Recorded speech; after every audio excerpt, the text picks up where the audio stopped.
Hello everyone, কেমন আছো তোমরা সকলে? আশা করি সবাই খুব ভালো আছো। তো দামি ডিলেভের নতুন আর একটা ভিডিওতে তোমাদের সকলকে জানাই ওয়ার্ম ওয়েলকাম।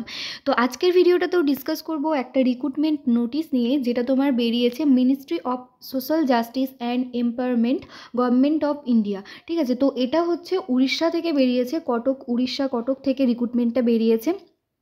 তো এরা হচ্ছে স্বামী Vivekananda national institute of rehabilitation training and research institute এটা। তো এটা একটা অটোনোমাস ইনস্টিটিউট, তো সেটার আন্ডারে রিক্রুটমেন্ট হচ্ছে, অনেকগুলো ভ্যাকেন্সি রয়েছে। লেফট সাইডে এখানে দেখো অ্যাডভার্টিসমেন্ট নাম্বারটা দেওয়া আছে, আর রাইট সাইডে এখানে 2 নভেম্বর রিক্রুটমেন্ট নোটিশটা পাবলিশ হয়েছে। তো কী কী ক্যাটাগরির জন্য নিয়োগ হচ্ছে সেটা দেখে নাও। প্রচুর প্রচুর ভ্যাকেন্সি রয়েছে বিভিন্ন আমাদের প্যারামেডিক্যাল পোস্টের জন্য।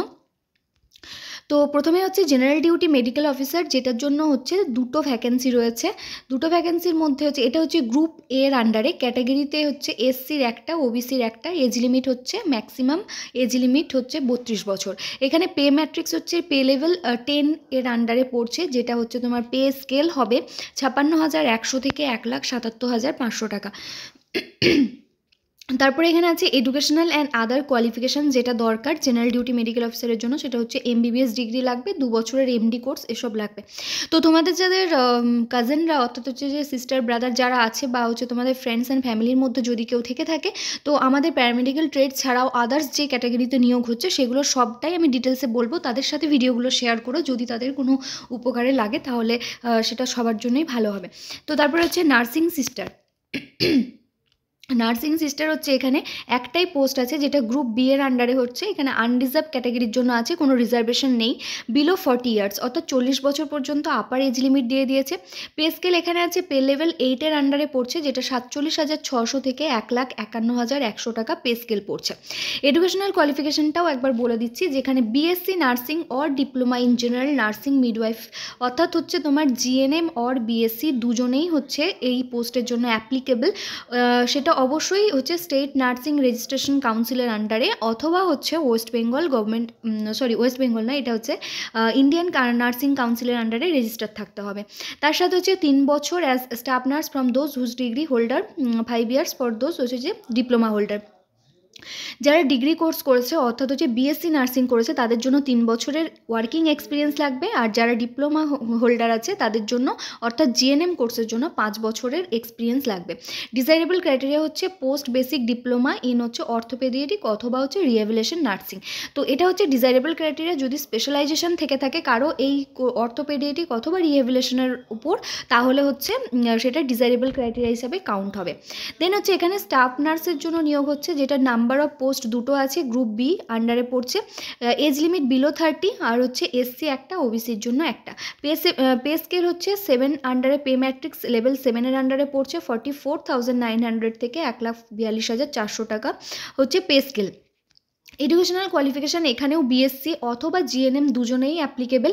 ডিজাইরেবল ক্রাইটেরিয়া হচ্ছে পোস্ট বেসিক ডিপ্লোমা যদি থেকে থাকে কারো, সেটা অর্থোপেডিয়াট্রিক অথবা রিহ্যাবিলিটেশন নার্সিংয়ের ওপর, তাহলে তারা হচ্ছে এখানে প্রেফারেন্স পাবে। দেন হচ্ছে ক্লিনিক্যাল সাইকিয়াট্রিক কাম জুনিয়র লেকচারার, এখানে একটা ভ্যাকেন্সি আছে, গ্রুপ বি এর আন্ডারে পড়ছে। 30 হচ্ছে বিলো এজ লিমিট এখানে দিয়েছে। পে লেভেল 7 এর আন্ডারে পড়ছে, 44,900 থেকে 1,42,400 টাকা। ঠিক আছে, তো এই পিডিএফটা যদি তোমরা পেতে চাও তাহলে টেলিগ্রাম চ্যানেলে আমাকে ফলো করে রেখো। এই ভিডিও ডিসক্রিপশন বক্সে আমি চ্যানেলটার তোমার টেলিগ্রাম চ্যানেলের লিঙ্ক দিয়ে দেবো, সেখান থেকে তোমরা জয়েন হয়ে যেও। ইন ডিটেলসে যদি জানতে চাও গোটা ইয়েটা, তো তাহলে সেখানে তোমাদেরকে পিডিএফটা আমি দিয়ে দেবো, সেখান থেকে তোমরা দেখে নিতে পারো। তো এখানে হচ্ছে যে যদি ক্লিনিক্যাল সাইকিয়াট্রিক বা জুনিয়র লেকচারের জন্য যদি অ্যাপ্লিকেশন করতে চাও, এসেনশিয়াল ক্রাইটেরিয়া লাগবে master degree in rehabilitation psychology or clinical psychology from recognised university অথবা ইনস্টিটিউট, এটা হচ্ছে নাম্বার 1। দেন হচ্ছে MPhil in medical and social psychiatric psychology অথবা মেডিকেল সাইকোলজি 2 বছরের কোর্স যদি থাকে কোনো গভর্নমেন্ট রিকগনাইজড ইউনিভার্সিটি অথবা ইনস্টিটিউট থেকে, তাহলে তারাও অ্যাপ্লিকেবল। 2 বছরের experience as clinical psychiatric in recognised disability institute, তো এই কোর্সে যদি 2 বছরের কারো এক্সপিরিয়েন্স থাকে তাহলে সেও অ্যাপ্লিকেবল। আর রেজিস্ট্রেশন থাকতে হবে উইথ RCI ইজ ম্যান্ডেটরি। তো প্রত্যেকটার ক্ষেত্রে যেসব ক্রাইটেরিয়াগুলো বলা হয়েছে সেগুলোতে RCI এর রেজিস্ট্রেশনটা ম্যান্ডেটরি। এরপর হচ্ছে ডিজায়ারেবল ক্রাইটেরিয়া হচ্ছে doctorate in clinical psychology from recognised university. অর্থাৎ যদি কারো ডক্টরেট করা থাকে সাইকোলজিতে তাহলে হচ্ছে সেটা ডিজায়ারেবল ক্রাইটেরিয়ার মধ্যে পড়বে। তারপরে হচ্ছে এখানে রেডিওগ্রাফার গ্রেড 1, রেডিওগ্রাফারের জন্য এখানে একটাই পোস্ট আছে যেটা গ্রুপ বি এর আন্ডারে পড়ছে, ক্যাটাগরি হচ্ছে আনরিজার্ভ, এখানে 40 বছর এজ লিমিট আছে, পে স্কেল এখানে 6 পে লেভেলের আন্ডারে পড়ছে, 35,400 থেকে 1,12,400 পে স্কেল পড়ছে। এটা কিন্তু স্যালারি নয়, এটা পে স্কেল বলছি, ঠিক আছে। অর্থাৎ রেডিওগ্রাফারে যারা রেডিওলজি যারা সম্ভবত এটা ডিপ্লোমা অথবা হচ্ছে তোমার টেকনোলজিতে যদি তোমার হচ্ছে ডিগ্রি কোর্স করা থাকে তাহলে এটা অ্যাপ্লিকেবল। দেখে নিই একবার এডুকেশনাল কোয়ালিফিকেশন কি বলছে। এখানে ম্যাট্রিকুলেশন থাকতে হবে plus 3 years diploma in radiography. অর্থাৎ হচ্ছে যে তোমার মিনিমাম যে কোয়ালিফিকেশন সেটা ম্যাট্রিকুলেশন চেয়েছে, তার উপরে 3 বছরের ডিপ্লোমা কোর্স রেডিওলজিতে। আর সেকেন্ড হচ্ছে 5 বছরের experience as a radiographer in preferably orthopaediatric department. অর্থাৎ যদি তোমার 5 বছরের ওয়ার্কিং এক্সপিরিয়েন্স থেকে থাকে এই ডিপ্লোমাটার করার পর, তাহলে তোমার অর্থোপেডিয়াট্রিক ডিপার্টমেন্টে, তাহলে সেটা তোমার এই পোস্টের জন্য তুমি অ্যাপ্লিকেবল, ঠিক আছে। অর্থাৎ হচ্ছে রেডিওলজিতে তোমার যদি মেডিকেল ল্যাবরেটরি টেকনোলজি যারা করেছো ইন রেডিওলজি তারাও এই পোস্টের জন্য অ্যাপ্লিকেবল। ওয়ার্কিং এক্সপিরিয়েন্স হিসাবে এখানে তোমার 5 বছরের ওয়ার্কিং এক্সপিরিয়েন্স চাইছে। এখানে হচ্ছে ডেমনস্ট্রেটর প্রস্থেটিক আর হচ্ছে যে অর্থোটিক্স, এখানে একটা ভ্যাকেন্সি গ্রুপ বি এর আন্ডারে পড়ছে, এজ লিমিট 40 বছর, পে লেভেল 6 এর আন্ডারে পড়ছে।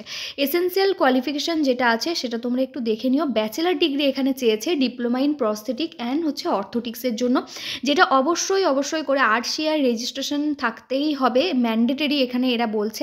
3 বছরের ওয়ার্কিং এক্সপিরিয়েন্স যেখানে practical demonstration and teaching experience in field prosthetic and হচ্ছে অর্থোটিক্স রিকগনাইজড ইনস্টিটিউট অথবা কলেজ থেকে। অর্থাৎ তোমার প্র্যাকটিক্যাল নলেজ যেখানে ডেমনস্ট্রেশন দেওয়া হয়েছে সেরকম জায়গা থেকে তোমার 3 বছরের এক্সপিরিয়েন্স লাগবে, সেটা ওয়ার্কিং এক্সপিরিয়েন্স হোক অথবা তোমার হচ্ছে অ্যাজ এ তুমি স্টুডেন্ট করেছো, সেখানে প্র্যাকটিক্যাল ডেমনস্ট্রেশন অ্যান্ড টিচিং এক্সপিরিয়েন্সগুলো দেখেছো, তো সেক্ষেত্রেও হবে। আর ডিজায়ারেবল ক্রাইটেরিয়া হচ্ছে মাস্টার ইন প্রস্থেটিক আর হচ্ছে যে অর্থোটিক্স, অর্থাৎ MPOতে তোমার মাস্টার ডিগ্রি যদি থাকে তাহলে হচ্ছে তুমি প্রেফারেন্স পাবে। তো এটা গেল হচ্ছে তোমার এটা হচ্ছে প্রস্থেটিক অ্যান্ড অর্থোটিক্স গোটাটা গেল। এরপর হচ্ছে ফিজিওথেরাপিস্টের জন্য একটি ভ্যাকেন্সি আছে, এটা হচ্ছে গ্রুপ বি এর আন্ডারে, ক্যাটাগরি SC। অর্থাৎ এখানে আনরিজার্ভের জন্য নেই, এখানে রিজার্ভেশন রয়েছে, যেটা SCর জন্য একটাই ভ্যাকেন্সি, এজ লিমিট 30 বছর দিয়েছে, পে ম্যাট্রিক্স লেভেল 6 এর আন্ডারে পড়ছে, 35,400 থেকে 1,12,400। এসেন্সিয়াল ক্রাইটেরিয়া হচ্ছে ব্যাচেলার ডিগ্রি ইন হচ্ছে physiotherapy from recognised university, experience 2 বছরের লাগবে, যেটা হচ্ছে রিকগনাইজড ইনস্টিটিউট থেকে 2 বছরের এক্সপিরিয়েন্স লাগবে, এটা হচ্ছে প্রফেশনাল এক্সপিরিয়েন্স, অর্থাৎ তোমার ওয়ার্কিং এক্সপিরিয়েন্স চেয়েছে। Desirable criteria master in physiotherapy, অর্থাৎ হচ্ছে যে মাস্টার ডিগ্রি যদি থেকে থাকে তাহলে সে হচ্ছে প্রেফারেন্স পাবে বাকিদের তুলনায়। তারপরে দেখো হচ্ছে ফার্মাসিস্ট গ্রেড 1, এখানে নাম্বার অফ ভ্যাকেন্সি যেটা আছে সেগুলো কম করে আছে, কিন্তু মোটামুটি সব কিছুতেই নিয়োগ হচ্ছে, রেডিওলজি আছে, ফার্মাসিস্ট আছে, স্টাফ নার্স আছে, তো সবগুলোতেই আছে, ল্যাবরেটরি টেকনিশিয়ানের জন্যও আছে। তো একটাই ভ্যাকেন্সি আর 40 বছরের এজ লিমিট, পে ম্যাট্রিক্স 6 এর আন্ডারে পড়ছে, পে লেভেলটা এখানে দেওয়া আছে। এসেন্সিয়াল ক্রাইটেরিয়াটা দেখে নাও, ম্যাট্রিকুলেশন আর ইকুইভ্যালেন্ট হতে হবে, diploma in pharmacy as per pharmacy act 1948, 5 বছরের এক্সপিরিয়েন্স লাগবে অ্যাজ এ ফার্মাসিস্ট, ঠিক আছে। এটা কিন্তু working experience after pass out বলছে। প্রস্থেটিক অ্যান্ড অর্থোটিক্স গ্রেড 2 যেখানে নিচ্ছে সেখানে 3টে ভ্যাকেন্সি আছে, এখানে তোমার পে ম্যাট্রিক্সটার লেভেলটা একটু কমে গেছে, যেটা হচ্ছে লেভেল 5 এর আন্ডারে পড়ছে। এসেন্সিয়াল ক্রাইটেরিয়াতে তোমাদের ব্যাচেলার ডিগ্রি প্রস্থেটিক অ্যান্ড হচ্ছে তোমার অর্থোটিক্সে চাই, আর যদি মাস্টার্স থেকে থাকে তাহলে হচ্ছে ডিজায়ারেবল ক্রাইটেরিয়ার মধ্যে কাউন্ট হবে। এরপর হচ্ছে ল্যাবরেটরি টেকনিশিয়ান গ্রেড 3 যেটা আছে, ল্যাবরেটরি টেকনিশিয়ান গ্রেড 2, এখানে একটাই ভ্যাকেন্সি আছে, যেখানে ST ক্যাটাগরির জন্য রয়েছে, বিলো হচ্ছে 30, এখানে এজ লিমিট, পে লেভেল হচ্ছে 4 এর আন্ডারে পড়ছে, পে ম্যাট্রিক্স 25,000 থেকে 500 থেকে 81,100 পে স্কেল পড়ছে। ম্যাট্রিকুলেশন থাকতে হবে 1 number, 2 number laboratory technician course থাকতে হবে, 3 নাম্বার হচ্ছে 3 বছরের ওয়ার্কিং এক্সপিরিয়েন্স অ্যাজ এ ল্যাবরেটরি টেকনিশিয়ান। তো এখানে একদম সিম্পল থেকে সিম্পল ব্যাপারটা দিয়েছে, অর্থাৎ এখানে তোমরা DMLT, DLT অ্যান্ড BMLT 3 জনেরাই অ্যাপ্লিকেবল এই পোস্টের জন্য। তারপর হচ্ছে ক্লার্ক অ্যান্ড টাইপিস্ট, যেখানে হিন্দি আর ইংলিশের টাইপিস্ট লাগবে, তো এইগুলো যারা জেনারেল ক্যাটাগরি স্টুডেন্ট আছো তাদের জন্য অ্যাপ্লিকেবল, তো তারা এই জিনিসগুলো দেখে নিও, PDFটাও টেলিগ্রামে পেয়ে যাবে, সেখান থেকে দেখে নেবে। জুনিয়র স্টোর কিপার সেম একই আছে। এগুলো মিনিমাম যোগ্যতা মানে হচ্ছে তোমার ম্যাট্রিকুলেশনের উপরে কিছু ওয়ার্কিং এক্সপিরিয়েন্স লাগছে, তার উপরেই কিন্তু এই পোস্টগুলোর জন্য অ্যাপ্লিকেশন করতে পারছো। তারপর হচ্ছে ইলেকট্রিশিয়ান গ্রেড 2, এটার ক্ষেত্রেও তাই রয়েছে। পে স্কেলগুলো সেই ক্ষেত্রে একটুখানি কমে যাচ্ছে, 2, 3 এরকমভাবে হচ্ছে, যেহেতু কোয়ালিফিকেশন কমে গেছে সেই জন্য পে লেভেলটাও কমে গেছে। প্লাস্টার টেকনিশিয়ানের জন্য একটাই ভ্যাকেন্সি আছে, যেখানে হচ্ছে তোমার জেনারেল আনরিজার্ভ ক্যাটাগরির জন্যই একটা রয়েছে, বিলো 28 এজ লিমিট এখানে, পে লেভেল 2 এর আন্ডারে। এটা হচ্ছে ম্যাট্রিকুলেট হতে হবে। নেক্সট হচ্ছে 5 বছরের ওয়ার্কিং এক্সপিরিয়েন্স লাগবে। Orthopaedic hospital should well verse plaster work, অর্থাৎ dressing, plaster work, first aid এসবগুলোতে 5 বছরের ওয়ার্কিং এক্সপিরিয়েন্স তোমার হসপিটাল থেকে লাগবে, আর মাধ্যমিক পাস যোগ্যতাতেই তোমার এটা হয়ে যাচ্ছে। কুক গ্রেড 1, সেখানেও একটাই ভ্যাকেন্সি, গ্রুপ সি এর আন্ডারে পড়ছে, এটা পে ম্যাট্রিক্স হচ্ছে 2 এর আন্ডারে পড়ছে, এটাও হচ্ছে মাধ্যমিক যোগ্যতাতেই এখানে নিয়োগ হচ্ছে। তারপরে কুক আছে, এখানে দুটো ভ্যাকেন্সি রয়েছে, দুটো হচ্ছে তোমার ক্যাটাগরি আনরিজার্ভের জন্যই দুটোই ভ্যাকেন্সি রয়েছে, কোনো রিজার্ভেশনের আদার্স ক্যাটাগরির জন্য কিছু নেই। এখানে লেভেল 1 আন্ডারে পড়ছে, 10 পাস করতে হবে, ট্রেড স্কিল থাকবে কুকিংয়ের ব্যাপারে, আর হচ্ছে 2 বছরের যদি ওয়ার্কিং এক্সপিরিয়েন্স থেকে থাকে ক্যাটারিংয়ে, ইন গভর্নমেন্ট ডিপার্টমেন্ট অথবা আন্ডারটেকিং কোনো সেক্টরে হলেও চলবে। তো এই হচ্ছে যা ভ্যাকেন্সিগুলো ছিল সেগুলো। তো এরপর হচ্ছে তোমাদেরকে যেগুলো করতে হবে মানে হচ্ছে যে সিলেকশন প্রসেসটা যেটা আছে সেটা হচ্ছে রিটেন টেস্ট হবে, যেখানে অবজেক্টিভ অথবা মাল্টিপল চয়েস কোশ্চেন থাকবে, ডিজারেবল কোয়ালিফিকেশনের উপর কিছু মার্কস থাকবে, আর হচ্ছে যে ডিজারেবল এক্সপিরিয়েন্সের উপর কিছু মার্কস থাকবে, অর্থাৎ টোটাল 100 মার্কসের মধ্যে এখানে এক্সাম হবে, যেখানে রিটেন টেস্টে মাল্টিপল চয়েস কোশ্চেন থাকবে। ঠিক আছে, তো এটা হলো। আর যেখানে তোমার অ্যাপ্লিকেশন ফিজটা একবার দেখে নিও তোমরা, অ্যাপ্লিকেশন ফিজটা খুব একটা বেশি নয়, 500 টাকা দিতে হবে জেনারেল অ্যান্ড ওবিসি ক্যাটাগরির জন্য। ঠিক আছে, 500 টাকা জেনারেল অ্যান্ড ওবিসি ক্যাটাগরির জন্য, আর এসসি এসটি যদি কিছু থাকে ক্যাটাগরি যারা অ্যাপ্লাই করছো তাদের জন্য 250 টাকা। আর এখানে হচ্ছে পিডাব্লিউডি ক্যান্ডিডেটদের জন্য এখানে কোনো অ্যাপ্লিকেশন ফিস লাগবে না। আর ট্রানজ্যাকশন প্রসেস কিছু কাটবে, যখন অনলাইন অ্যাপ্লিকেশন করবে তখন ইন্টারনেট ব্যাঙ্কিংয়ের মাধ্যমে টাকাটা তোমার ডেবিট হয়ে যাবে, তার সাথে কিছু ট্রানজ্যাকশন ফিস এর সাথে অ্যাড হবে। এরপর হচ্ছে দেখো, selected candidate will be initially posted at সানির তার ওলাটপুর, কটক, উড়িষ্যা। তো এটা হচ্ছে যেটা তোমার সিলেকশন হবে, আফটার সিলেকশন তোমার যখন পোস্টিং হবে তখন প্রথম পোস্টিংটা কটক, উড়িষ্যা, এই যে সাভনির তর বলে কোনো জায়গা আছে যেখানে হচ্ছে যে ওলাটপুর, তো এখানে পোস্টিং হবে। দেন তারপরে হচ্ছে তুমি যখন এলিজিবল হবে ফর ট্রান্সফার তখন এনি হোয়ার ইন ইন্ডিয়া তোমার ট্রান্সফার হতে পারে, অ্যাজ পার তোমার রিকোয়ারমেন্ট যদি থাকে তাহলে। তো হচ্ছে এই ব্যাপার, এই গোটাটা হচ্ছে যে সামারাইজ করে এটাই হচ্ছে 15টা পেজের পিডিএফ হচ্ছে, সবটা বলা তো সম্ভব নয়। আর এখানে দেখো একটা জিনিস বলেছে, এখানে কি বলছে, completed copy of online generated application in the prescribe format along in relevant enclose should be rich.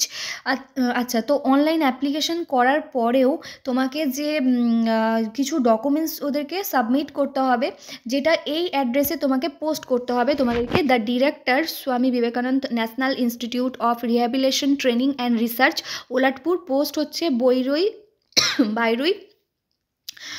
District Cuttack, Orissa, pin number 754010, before 27শে ডিসেম্বর।